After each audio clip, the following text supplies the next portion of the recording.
제자들이 보세요. 그랬던 제자들이 무슨 사건이 있었어. 무슨 사건인지는 당신들은 부활이라고 얘기하지만 어쨌든 어떤 사건이 있었던 거야. 근데 이 사건을 겪고 어떻게 변해요? 완전히 다른 사람이 됩니다. 어떻게 다른 사람인데요? 보세요. 자, 누구예요? 베드로. 베드로는 65년 내려오는 대박계 기간 동안 십자가, 당신은 예수님은 십자가 이렇게 돌아가셨지만 나는 그분을 그렇게 따라갈 수 없다는 거꾸로 십자가에 박히는 형을 스스로 청해요. 자, 제자들 중에 예루살렘에서 헤로드 아그리파가 유대인들의 환영에서 했던 가정 중에 누구? 야고보가 순교합니다. 이스라엘에서 순교해요. 자, 그리고 군중들로부터 곤봉과 방망이를 맞아서 순교하는 제자가 있어요. 알페의 아들 야고보 사도예요. 자, 에베소에 생활하다가 붙잡혀 파트모스 섬에서 유배 생활을 한 사람 누구예요? 요한이죠. 요한. 자, 프리기아에서 복음을 전하 십자가역으로 또 순교하는 사람 필립보. 여러분들 유럽이나 이런 데 가면 사도들을 표징하는 것들이 있어요. 그런 거 보시면 필립보 사도는 십자가를 들고 있습니다. 베드로 사도는 뭐예요? 베드로 사도는 열쇠를 들고 있는 것처럼 필립보 사도는 십자가를 들고 있어요. 그런 이유가 이것 때문에 그래요. 자, 그 다음에 아르마니에 선교하다가 산채로 껍질이 벗기는 참수요. 이거 유명한 거예요. 누구? 바르톨로메오. 그래서 여러분들 바르톨로메오 사도를 상징하는 거 보면은 사람 껍질을 이렇게 들고 있어요. 여러분들 지금 놀라지만 그 당시에는 사람 죽이는 방법이 너무 다양했기 때문에. 자, X형 십자가형에 순교한 사람 안드레아. 그래서 여러분들 안드레아 사도를 상징하는 거 십자가를 X자로 등에 메고 있는 사람 보면 안드레아다 그렇게 생각하시면 돼요. 자, 인도에서 복음을 선포하다가 순교한 토마스. 토마스 사도는 오늘 복음의 주인공이죠. 모른다고 했던 그래야 믿겠어 했더라는 토마스 사도도 이렇게 순교를 해요. 창에 찔려 순교한 참수요. 누구? 타데오. 그래서 여러분들 타데오 사도는 항상 등에 창을 꽂고 있어요. 여러분 그런 거 보시는 재미도 있어요. 왜냐면 유럽 문화권은 그리스도교 문화권이니까 큰 성당에 가시면 12사도들이 이렇게 조각되어 있는데 거기 보시면 이런 걸로 또 조각이 되어 있습니다. 십자가 커다란 톱 시몬. 그래서 시몬 사도는 톱을 이렇게 등에 메고 있어요. 장도는 도끼 마테오. 그래서 마테오 사도는 여러분 보시면 도끼가 등에 이렇게 매달려 있습니다. 그러니까 모든 사도가 그렇게 겁장이고 무서워하고 두려워서 숨어 있었던 그 제자들이 목숨을 거는 거잖아요. 이건 목숨을 거는 거잖아요. 그럼 도대체 무슨 일이 있었길래 이들이 목숨을 거느냐? 그것이 바로 이제 제자들을 뭐라 그러는 거예요? 자기는 부활하신 그분을 만났소라고 얘기하는 거예요. 부활하신 그분을 만났기 때문에 그들이 그렇게 변할 수가 있었던 거죠. 충분히 이해할 수 있을 것 같아요. 저는 충분히. 자, 보세요. 배반해서 고개를 돌리고 나는 저분을 못 보겠어 하는데 예수님이 어떻게 되는 거예요?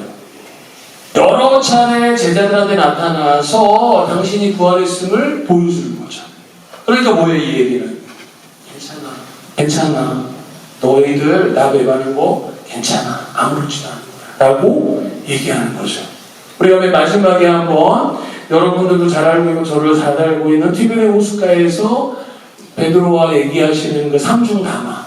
베드로야 너는 나를 사랑하느냐. 너무 아름다워. 그죠? 근데 그 베드로한테 3번이나 묻잖아요. 여러분들 왜 3번 물어요? 그러니까 너무 여러분 잘 아는 것처럼 굳이 예수님이 한 번만 물어봐도 되는데 3번을 묻습니다. 3번을 묻고 3번의 응답을 받아요. 그 얘기는 뭐예요? 네가 나 3번 배반하는 거 괜찮아. 나 다 용서하니까 너 나를 사랑하면 된다라고 얘기했어요. 제자들에게 있어서 부활 사건은 어쩌면 제가 볼 때는 예수님이 당신들을 얼마나 사랑했는지를 다시 한번 파행시켜주는 사건이죠. 이거는 내가 그렇게 배반해도 이렇게 사랑해 주시는구나. 내가 그렇게 배반하고 떠나도 나를 그렇게 또 사랑해 주시는구나. 여러분들, 그 사랑을 체험한 사람은 이 예수님을 위해 목숨을 바칠 수 있어요, 없어요? 있어요. 또 상상해보자. 또 상상해봐. 그럴 일이 여러분 일상에는 전혀 그럴 일이 없는데, 바람을 피고 왔던 나를 우리 아내가 그냥 그래 뭐 용서할게, 이게 아니라 진심으로 용서를 했다라고 느꼈다면, 바람을 폈다 돌아온 이 남편이 어떻게 되겠어요? 뭐 인생은 드라마처럼 안 되니까, 그치? 인간이 또 속썩이고 바람 피게 또 분명하지만 그래도 달라지겠죠.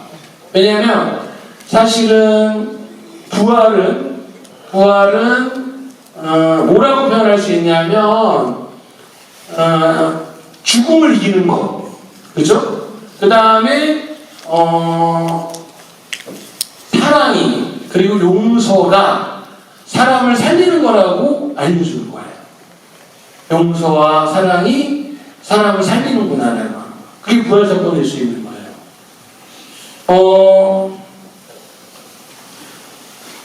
여러분들이 그래서 부활을 체험한다라고 하는 건 다른 게 아니에요. 부활을 체험한다라고 하는 건 그럼 내가 라자로처럼 죽었다가 다시 살아나야 되는가?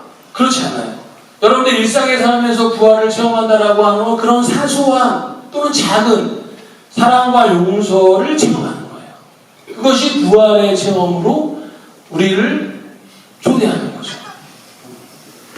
아무튼 부활은 그런 거예요.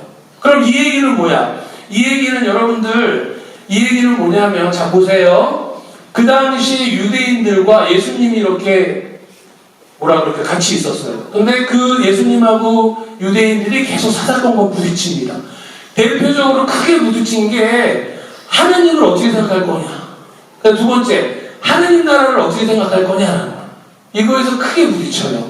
그런데 유대인들, 예수님을 제외하고 예수님을 다른 사람을 제외한 유대인들은 하느님을 어떻게 생각하냐? 심판하시는 하느님으로 생각한 거예요.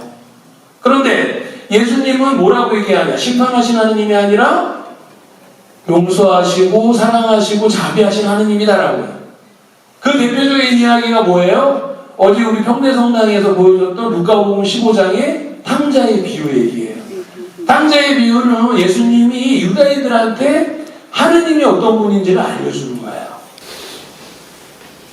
이전과는 다른. 여러분들 보시면 예수님의 육신은 분명히 갖고 계세요. 왜 우리가 예수님이 육체로 부활하셨다라고 하는 거, 단순히, 그죠? 단순히 예수님이 영적으로만 부활한 것이 아니라 육체랑 같이 부활했다는 걸 어떻게 알 수 있어요? 식사를 하시잖아요.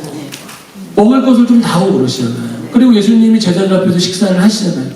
그러니까 이것은 분명히 육적으로도 부활하신 거예요. 그런데 문제는 뭐예요? 예수님이 이 벽, 그 다음에 이런 뭐 물질적인 것에 구애를 전혀 받지 않으세요. 제자들이 다락방에 문을 닫아 걸고 있었는데 홀로 그 안에 들어오시잖아요. 이상해요. 그죠? 그러니까 부활의 몸은, 부활의 우리가 육신의 몸은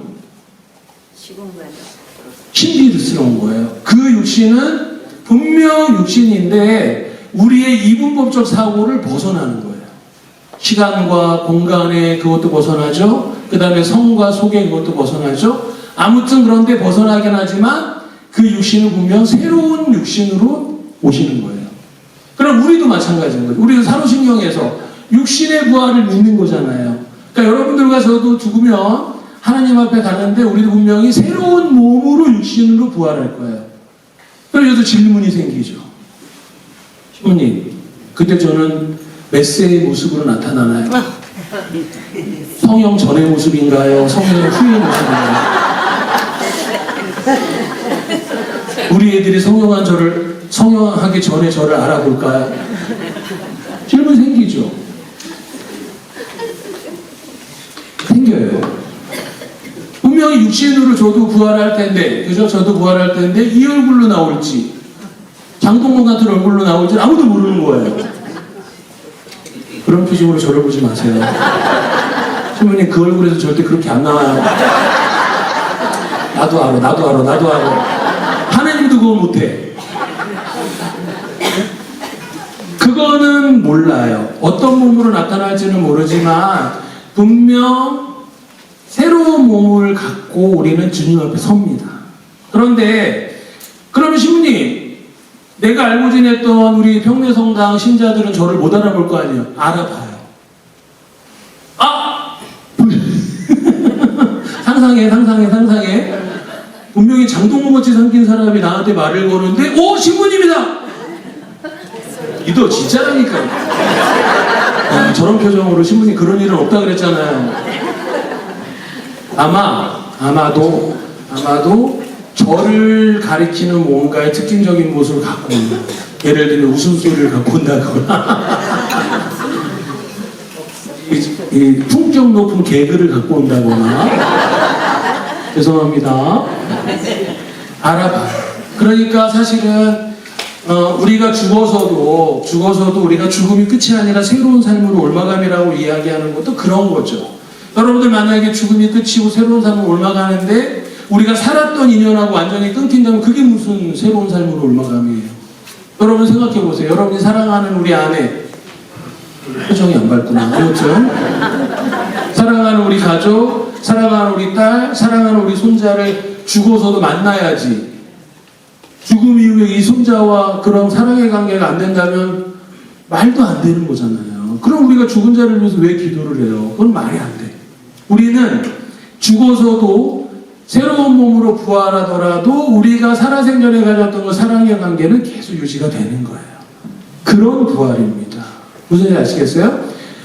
신비스러운 차원이 분명히 있지만 그 신비스러운 차원은 우리의 삶의 인연을 간직한 채 오는 신비스러운 차원이라고 하는 거. 그러니까 제자들이 못 알아보잖아요. 엠마오로 가는 두 제자도 예수님 옆에서 따라가는데 못 알아보잖아요. 그건 뭐예요? 예수님의 모습이 자신들이 알고 있었던 모습이 아니라는 거예요. 인생 자체가 부활하는 겁니다. 이거는 이해하시겠죠? 여러분 인생이 아무 의미가 없다라는 게 아니에요. 그 다음에 이것은 뭐예요? 죽음을 반드시 통과해야 돼요. 저 여러분들 보시면 부활하신 예수님은 어떤 예수님이냐? 우리들이 십자가에 못 박았던 그분이 돌아오신 분입니다. 다른 분이 아니라. 그죠? 여러분과 제가 십자가에 못 박았던 그분이 부활하신 거예요. 그러니까 이 얘기는 뭐냐? 이 얘기는 여러분들 신부님 그거 당연한 거 아니에요? 라고 생각하시지 모르지만 이거를 당연하게 생각하기까지는 시간이 꽤 오래 걸렸어요.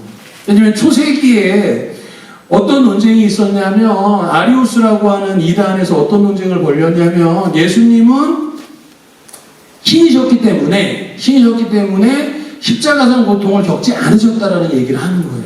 다시 말하면 예수님은 신이었기 때문에 하나도 안 아팠는데 십자가에 돌아가시는 게 하나도 안 아팠는데 그냥 우리를 위해서 아픈 척 하셨다 이런 얘기를 하는 거예요.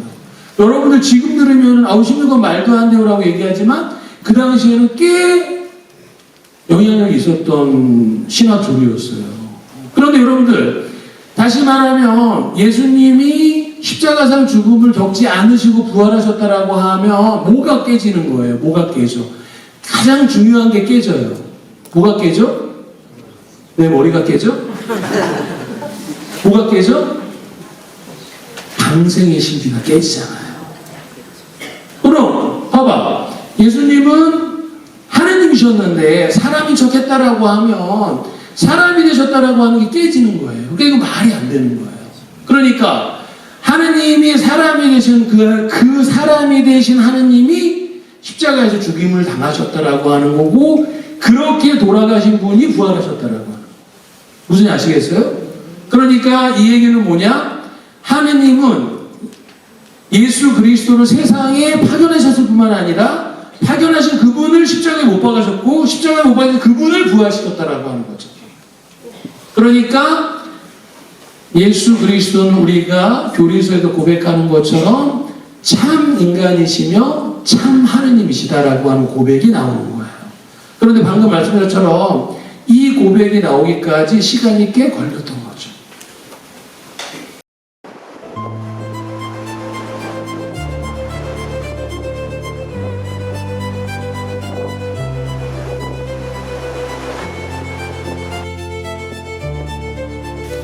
아마 우리가 복음서에서 만나는 가장 아름다운 몇 장면들이 있는데 그 장면들의 또 한 장면이기도 하죠. 자, 여러분들 한번 지금도 눈 감고 계시지만 눈을 감어. 지금부터 아예 자는 시간을 마련해 드릴게요. 자, 눈을 감으시고, 자, 우리 그 갈릴레아 호숫가. 갈릴레아 호숫가를 안 가보신 분들은 일산 호수를 생각하셔도 되고, 자, 여기 청량호를 생각하셔도 되고, 호숫가에 우리가 있다라고 생각하시면 돼요. 바람은 살랑살랑 불고, 해는 아주 따뜻하게 우리를 감싸고 있는 그런 순간을 상상하세요. 자, 그러고 여러분의 잠을 깨는 제 목소리에 한번 귀를 기울여 보세요. 제자들 가운데는 누구십니까? 하고 감히 묻는 사람이 없었다. 그분이 주님이시라는 것을 알고 있었기 때문이다. 예수님께서는 다가가셔서 빵을 들어 그들에게 주시고 고기도 그렇게 주셨다. 이렇게 예수님께서는 죽은 이들 가운데에서 되살아나신 뒤에 세 번째로 제자들에게 나타나셨다. 그들이 아침을 먹은 다음에 예수님께서 시몬 베드로에게 물었다. 자, 이제 여러분들한테 예수님이 물으십니다. 요한의 아들 시몬아, 너는 이들이 나를 사랑하는 것보다 더 나를 사랑하느냐? 여러분이 응답합니다. 예수님, 제가 주님을 사랑하는 줄을 주님께서 아십니다. 하고 대답하자 예수님께서 그에게 말씀하셨다. 내 어린 양들을 돌보아라. 예수님께서 다시 두 번째로 베드로에게 물으셨다. 요한의 아들 시몬아, 너는 나를 사랑하느냐? 베드로가 예 주님, 제가 주님을 사랑하신 줄을 주님께서 아십니다. 하고 대답하자 예수님께서 그에게 말씀하셨다. 내 양들을 돌보아라. 예수님께서 세 번째로 베드로에게 물으셨다. 요한의 아들 시몬아, 너는 나를 사랑하느냐? 베드로는 예수님께서 세 번이나 나를 사랑하느냐? 하고 물으심으로 슬퍼하며 대답하셨다. 주님, 주님께서는 모든 것을 아십니다. 제가 주님을 사랑하는 줄을 주님께서는 알고 계십니다. 그러자 예수님께서 베드로에게 말씀하셨다. 내 양들을 돌보아라.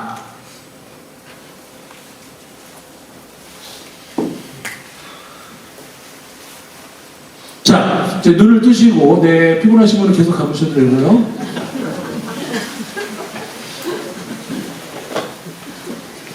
여러분들 이 글이 쓰여질 때 이게 요한복음인데요. 요한복음이 쓰여진 게 기원 후 한 100년경이라고 생각을 하신다면 예수님이 33세 이제 그죠? 돌아가시고 부활하시고 가시고 난 다음에 70년 정도 흐른 시기지만 그래도 요한복음이 쓰여질 당시에 베드로라고 하는 사도의 위치는 엄청난 위치인 거죠. 감히 사람들이 범접할 수 없는 위치인데 이거 똑같은 거예요. 뭐라고 생각하시면 되냐면 우리 평내성당에 제가 주임 신부로 있는데 주임 신부인 저에 대해서 우리 신자들이 이제 편지를 쓰는 거예요. 누군가한테 편지를 쓰는데 어때요? 나쁜 얘기보다 좋은 얘기를 많이 쓰겠죠. 우리 신부님 생긴 거는 타이슨인데 마음은 스윗해. 그죠? 개그의 수준이 얼마나 높은지 나는 감히 웃을 수가 없어. 좋은 거를 쓸 수밖에 없어. 당연하죠. 왜냐하면 적어도 제가 현직에 있으니까. 제가 현직이 아니고 만약 다른 데로 갔다면 알고 봤더니 쫌생이었어.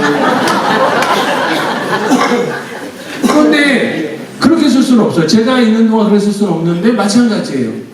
요한복음을 쓰였던 그 100년경의 베드로 사도의 위치는 그리스도교 공동체에서 어마무시한 사람입니다. 최고의 교황님이셨죠. 최초의 교황님. 그러니까 교회를 책임지는 사람인데 이 사람에 대해서 저런 예를 들면 이 사람이 베드로가 예수님을 3번이나 배반했다라는 얘기를 사실이 아닌데 쓴다는 건 불가능해요. 그렇죠? 그렇잖아요. 사실이니까 쓸 수밖에 없었던 거예요. 그러니까 사실 제가 얘기하는 건 뭐냐면 친저성. 과연 정말 베드로가 예수님을 3번 배반했겠느냐? 이거는 100%일 가능성이 많습니다. 다른 것들은 우리가 의심을 해봐도 예수님을 베드로가 3번 배반했다라는 건 의심하지 않으셔도 돼요. 이거는 분명 배반한 거예요. 왜? 방금 말씀드렸잖아요. 그 당시 베드로의 위치는 지금 교황님 같은 위치인데 그보다 더 높은 위치인 거죠. 근데 그분이 이런 부끄러운 얘기를 쓸 수 있다라고 하는 것, 그건 사실인 거예요. 그러니까 베드로가 예수님을 3번 배반한 거죠. 4번 했어요. 그러니까 요한복음 사가는 어쨌든 간에 베드로를 뭐라 그럴까? 옹호하고 싶고 좀 이렇게 하고 싶은 거예요. 변호하고 싶은 거예요. 그래서 이런 장면을, 이거는 친절성에 있어서는 의심이 됩니다. 정말 이런 일이 있었는지 없었는지 모르지만 아무튼 편집 의도가 있는 거예요. 요한복음 사가의 편집 의도가. 그 편집 의도는 뭐예요? 베드로의 변화를 가장 잘 설명해 주고 싶은 것이 이거라고 하는 거죠. 다시 말하면 예수님은 3번 배반한 베드로를 3번 사랑하느냐고 물으심으로써 그것을 묻지 않게 됐다는 거예요. 그리고 그렇게 아까 말씀드렸처럼 부활의 체험, 사랑의 체험을 한 베드로가 그렇게 해서 순교할 수밖에 없었다는 얘기를 우리에게 들려주고 싶은 거예요. 자, 이것이 이제 이 요한복음에서 이야기하는 것의 요한복음에서 이야기하는 것의 핵심인데 이걸 조금만 더 들여다보겠습니다. 조금만 더. 자, 신약성서는 히라보로 쓰여졌어요. 그리스어. 그 당시 왜냐하면 그리스어가 지금 영어가 세계 공통어인 것처럼 그 당시에는 그리스어가 세계 공통어였어요. 그래서 히라보로 쓰였는데 히라보에는 사랑한다라는 우리는 사랑한다라는 단어가 하나지만 히라보에는 사랑한다라고 하는 뜻을 가진 단어가 3개가 있었어요. 여러분이 잘 아시는 아가페. 아가페 하면 맨날 술 처먹고 노는 걸로 생각하는데 이거 사랑한다라는 표현이에요. 2번째 필리아. 우리가 여러분들 철학을 필리소피아라 그러죠. 소피아가 지혜니까 필리아는 지혜를 사랑하는 학문이 철학인 거예요. 3번째는 우리 남성분들이 좋아하시는 에로스. 이렇게 3가지를 가지고 사랑한다라는 표현을 썼었어요. 근데 에로스는 뭐냐? 근데 구분이 돼요. 에로스는 육체적 사랑을 얘기할 때 에로스예요. 그 다음에 필리아는 어떤 사랑이냐? 남녀 간의 사랑. 그 다음에 남자와 남자, 여자와 여자 간의 사랑. 우정 혹은 그런 남녀 간의 사랑을 필리아로 표현을 하는 거예요. 그러면 가장 높은 단위 아가페는 어떤 사랑이냐? 부모가 자녀를 사랑하는 사랑, 하느님이 사람을 사랑하는 사랑, 이런 사랑을 쓸 때 에로스를 썼던 거예요. 아가페. 자, 보세요. 제 머릿속에 음란마귀가 있어갖고. 자, 재밌습니다. 한번 보세요. 처음 예수님이 베드로에게 베드로야, 너는 나를 사랑하느냐라고 할 때 그 사랑하느냐는 어떤 단어를 사용하시냐면 예수님이 아가페로 물으세요. 베드로야, 너는 내가 아가페로 사랑하느냐라고 물어요. 그랬더니 베드로가 예 주님, 저는 주님을 사랑합니다. 뭐로 대답하냐면 필리아로 대답해요. 예수님, 저는 필리아로 사랑합니다. 그러니까 예수님이 2번째로 베드로야, 너는 나를 사랑하느냐? 아가페로 또 물으세요. 그런데 베드로가 또 뭐라고 대답하냐? 필리아로 대답을 해요. 그러니까 3번째는 예수님이 이제 어떻게 물으실까? 필리아를 물으세요. 베드로야, 그래, 네가 하느님의 사랑, 그 다음에 어머님이 자녀를 사랑하는 그런 사랑까지는 못하더라도 네가 여자를 사랑하는 것처럼, 네가 형제를 사랑하는 것처럼만 사랑해도 괜찮다라고 하시면서 필리아를 물으세요. 그러니까 베드로가 필리아로 대답해요. 이것도 굉장한 거죠. 이것도. 나 같으면 아가페로 대답할 때까지 그런 사랑으로도 얼마든지 우리나라 교회를 사랑할 수 있다라고 보여주시는 거죠. 그러니까 여러분들한테도 똑같습니다. 여러분들한테도 똑같이 우리 예수님께서 내가 너희를 사랑한 것처럼 나를 사랑하라라고 할 때 그 사랑은 신적인 사랑을 이야기하지 않습니다. 예수님은 그냥 우리를 아가페적 사랑으로 사랑해 줬지만 내가 너희를 사랑한 것처럼 너희도 서로 사랑하라라고 얘기할 때 여러분들이 사랑하는 그 사랑은 필리아의 사랑이어도 훌륭하다라고 하는 거예요. 예수님께서는 그렇게 여러분한테 높은 사랑을 요구하지 않으세요. 그거는 여러분들이 못났기 때문이 아니라, 그죠? 너희들은 내 사랑에 그게 못하는 사람이야. 그게 아니라 여러분이 그 정도의 사랑으로도 서로 사랑만 한다면 하느님의 사랑을 충분히 보여줄 수 있다고 보시는 거죠. 그래서 부활은 그렇게 우리들에게 서로 사랑하라라고 하는 이야기를 보여주시고, 그리고 아까 말씀드렸던 것처럼 사랑이 죽음보다도 강하고, 그죠? 사랑과 용서가 결국 여러분들을 살게 하는 거라는 사실을 부활 사건 우리에게 이야기하고 있지 않을까 그런 생각을 하게 됩니다. 하느님은 당신의 사랑을 보여주기 위해서 어머님을 보내주셨다. 많이 들어보셨죠? 그러니까 어머님의 사랑이 하느님의 사랑을 가장 많이 닮은 거죠. 그죠? 그래서 하느님께서는 당신의 사랑을 보여주기 위해서 어머니를 보내주셨다. 근데 이제 그 질문이 뭐라 그러냐면, 어머님은 그렇게 우리에게 하느님의 사랑을 보여주셨는데 나는 한 번도 어머님을 하느님으로 생각한 적이 없습니다. 하느님이 보여주신 그 사랑을 너희도 서로 보여줘라. 아멘.